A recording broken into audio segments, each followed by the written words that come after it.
السلام علیکم ورحمۃ اللہ وبرکاتہ۔ جیسا کہ آپ سبھی حضرات کو اس بات کا علم ہے کہ آج سے انشاءاللہ تراویح شروع ہو جائے گی، اور تراویح میں ہر 4 رکعت کے بعد جو ایک دعا پڑھی جاتی ہے، ویسے تو ہم کوئی سی بھی دعا پڑھ سکتے ہیں، ذکر اذکار کر سکتے ہیں، قرآن کریم کی تلاوت کر سکتے ہیں،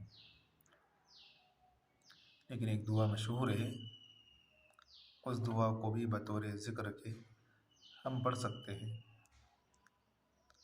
وہ ہے سبحان ذی الملک والملکوت، سبحان ذی العزت والعظمت والہیبت والقدرت والکبریاء والجبروت،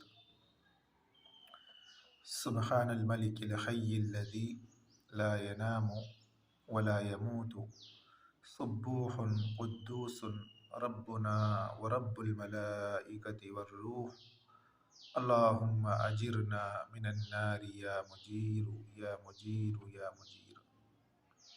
اس دعا میں عام طور پر لوگ بہت غلطی کرتے ہیں، عظمتی پڑھتے ہیں، حالانکہ والعظمتی ہے، زا پر زبر ہے، اس لیے زا پر زبر کے ساتھ ہی اس کو پڑھا جائے، والعظمتی۔ السلام علیکم ورحمۃ اللہ وبرکاتہ۔